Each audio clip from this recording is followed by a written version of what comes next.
Ganda kaya.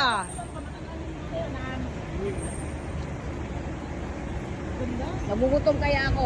Gusto nyo, kain tayo ramen eh. Siyempre ko kayo. Mayaman ako eh. Mayaman ngayon.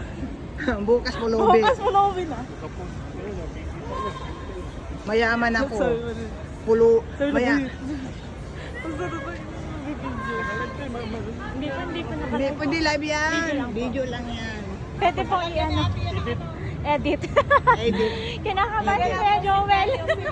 Kasi pangit yung style ba? Opo, parang nakakawalang gana po kasi kapag ganun po. Ako, mayaman. Takot siyang maglabas. Magkano lang Kasi naman? kanina pa sa bamboo. Alam mo, ang pera lang yan. Ako kasi niya, yung gusto niya kasi, yung gusto nilang puntahan. Diba? Ito yung nandito na tayo, diba? Kaya nga sabi ko na naglalakad kami, alam mo, nandito na tayo. Silubos-lubos din. Gumastos Ayun na nga kami. niya, diba? Gumastos na. Eh, babalik ka pa ng Kaya- bago, ilang taon ka pa. Kaya nga ako nagsasabi na ako na magbayad ng kusok. Kung naano siya sa kusok, walang problema sa akin. Kahit isa lapad lang, babayaran ko yan. No? Nandito na.